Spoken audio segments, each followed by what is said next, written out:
A large, heavy hand slid over the soft fabric covering her stomach. The movement was slow, possessing, as if he were stroking something he already owned. "You were the same incense as your mother," Varkas whispered. "The exact same scent that lingers in Madame Seneviere's hair. Once a man breathes it in, he becomes obsessed. He constantly searches for it again." His hand began to creep upward, groping toward her chest. Talia jerked violently, desperate to tear herself from his grip. But Varkas didn't budge. He pressed his massive weight against her back and crushed his wet, hot lips against the sensitive skin beneath her earlobe. It felt as though a swollen, diseased larva had attached itself to her flesh, sucking the life from her veins.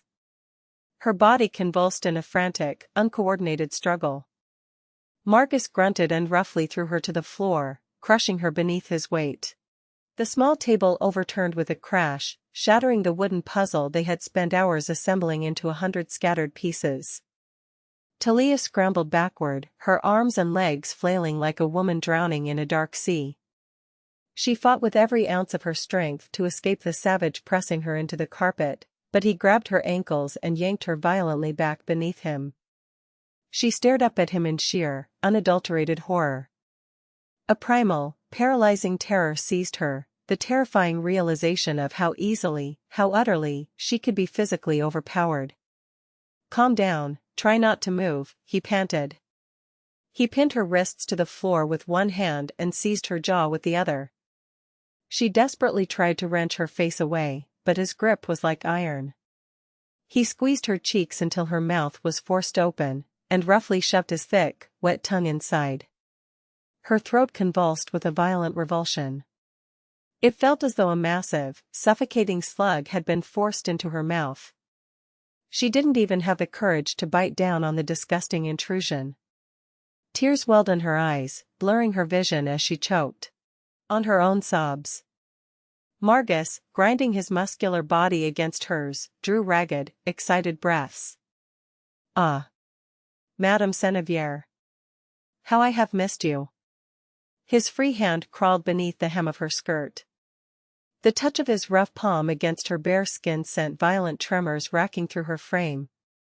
A fear eclipsed her, a terror profound enough to rival the fear of death itself. She felt his long, hard fingers force their way between her thighs. The burning, invasive pain made Talia open her mouth in a silent scream, like a fish gasping for air on dry land. Varkas pressed his sticky lips against her cheek and croaked, "There's no need to tremble so much. The pain will not last long. Soon, even your highness will be moaning with pleasure." And then, suddenly, the crushing weight vanished. It was ripped away so violently it was as if it had never been there at all. Talia instinctively scrambled backward until her spine hit the corner of the room. For several seconds, her mind could not process what had happened. When her vision cleared, she saw Varkas. He was in the full silver and blue uniform of the Knights of Roem. He had one hand clamped around Vargas's skull, and he was beating the man without a shred of mercy. The scene was so surreal, so brutally sudden, that Talia was struck mute.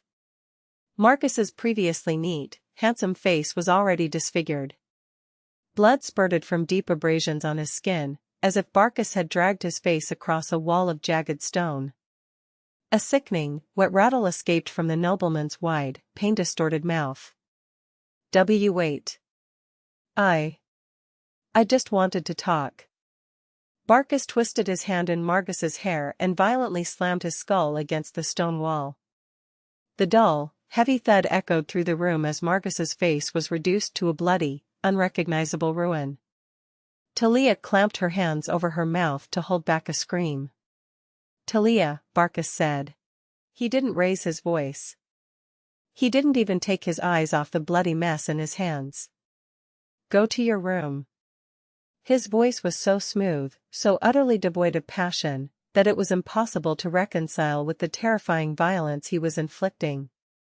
Talia was so stunned she didn't register that he was speaking to her. Only when he finally turned his head, his sky-blue eyes clouded with a dark, ashen haze, did the reality pierce through her shock. Talia Roem Gwirta, Varkas repeated slowly, his tone dropping to absolute zero. It was the first time she had ever heard him speak her full imperial title aloud. "Did you not hear me? I said, go to your room." She remained frozen in the corner, staring at him. Varkas suddenly roared, a sound that shook the very foundations of the room. "Move." It was as if a shower of live sparks had been thrown against her skin. Talia scrambled to her feet and bolted from the study. She ran blindly until she reached her bedroom, diving beneath the thick blankets of her bed like a hunted animal. Her entire body ached. She began to scrub frantically at her skin, her fingernails digging deep as if she could physically scrape away the slimy residue of Varkas's tongue and the phantom pressure of his heavy hands. First her neck, then her chest, then her thighs. She began to beat herself with her fists in a blind, indiscriminate panic. It was horrific. The man. His touch. And the unbearable, agonizing truth that Varkas had seen her in that pathetic, violated state. Everything was disgusting. She was disgusting. She pounded her thighs so furiously that dark bruises began to bloom across the pale skin. Finally, her strength gave out. She buried her face in her pillow and let out a raw, animalistic sob that tore its way from her chest. She didn't know how much time passed in the dark. Eventually, she sensed another presence in the room. She snapped her head up. Varkas was standing in the open doorway. As always, he looked pristine, there was not a single wrinkle in his uniform, not a drop of blood on his hands, and not a trace of agitation in his posture. Perfection. "You will not have to look upon him ever again," Varkas said coolly. Talia blinked, her vision swimming with tears. Her voice trembled as she asked, "Is he dead?" Varkas's brow twitched. After a brief pause, he answered. "He will be banished. Forever. Until the end of his days, he will never be permitted to set foot in the capital or any other major city in the Empire." At those words, the last fragile thread holding Talia's sanity together snapped. She grabbed a heavy velvet pillow and hurled it at his face. "Why?" she screamed. "Why did you spare him? You should have killed him. He should have been slaughtered like a beast." She grabbed a heavy book from her nightstand and threw it wildly. "You should have cut off the filthy hands that touched me. You should have torn out the vile tongue that—" She was screaming like a madwoman, but suddenly she broke off, clutching her throat as violent tremors seized her body. It felt as though invisible hands were wrapping around her windpipe, choking off her air. "If he is left alive, he will come back," she gasped, her chest heaving. "He will come back to trample me again. He wants to defile me. He said it himself. He said he's obsessed. That he can't stop searching for it." A strangled, agonizing sob tore from her throat. Talia covered her weeping face with her hands, struggling to pull air into her lungs. And then, driven by a blind, frantic hysteria, she began to grab everything within reach and hurl it at him. "You useless bastard," she shrieked. "I don't need someone like you. Get out. Disappear. Get out of my sight." She threw books, porcelain figurines, glass inkwells. She didn't stop until a sudden, horrifying sound cut through the chaos. A heavy, brass candlestick, grabbed blindly from her vanity, flew through the air and struck Varkas squarely in the head with a dull, sickening ring. The heavy metal tore a gash across his temple and forehead before clattering loudly to the wooden floor. Talia froze, her breath catching in her throat. She watched, mesmerized by horror, as a thick stream of scarlet blood welled from the wound and began to slide down his pale cheek and neck. A strange, quiet sound, halfway between a sigh and a groan, escaped Varkas's lips. "Ah." He looked down at her. His eyes were completely, terrifyingly hollow. Slowly, without a word, he turned around. It felt as though buckets of ice water had been dumped over Talia's head. The cold pierced straight through to her bones. Wait, she choked out, scrambling out of bed to stop him. But he was already gone. She stood in the doorway, staring into the empty, darkened corridor. Her legs gave out, and she collapsed onto the floor, utterly exhausted. She wanted the earth to open up and swallow her whole. Varkas had saved her. He had dragged her from the jaws of a monster. And she had used him as a punching bag to vent her own terror and pain. It would be strange if he didn't feel disgusted by her now. It was only natural that he would hate her. Her face twisted in a silent agony. She curled into a ball on the carpet and wept until there were no tears left to shed. From that day on, Varkas never appeared before her again. Several months passed in absolute silence before Talia finally saw him.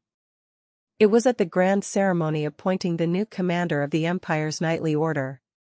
She watched from a high balcony as he stood before the Emperor, dropping to one knee. Without a single trace of emotion, he recited the sacred oath of allegiance. Her father drew the ceremonial sword of the Empire, tapped it against Varkas's shoulder, and proclaimed him the supreme head of the Imperial Guard. It was an unprecedented honor for a young man who had not yet reached his 20th birthday. But no one in the vast hall dared to question his worthiness. Varkas rose slowly, turned, and began to descend the marble steps. The light pouring through the massive glass dome above fell across his face like a torrential rain of gold. Talia carved the image into her memory, memorizing every line, every shadow. Varkas walked through the parting crowd, his posture immaculate, his head held high. His cold, perfect profile slid past her balcony without so much as a flicker of acknowledgement. She watched his retreating back, her lips moving silently. Goodbye. And then, a traitorous whisper slipped from her mouth. Please. Don't go. Her vision blurred with hot tears. She squeezed her eyes shut, fighting the pain. When she opened them a second later, he was gone. The boy her mother had given her 7 years ago had finally, completely, left her life.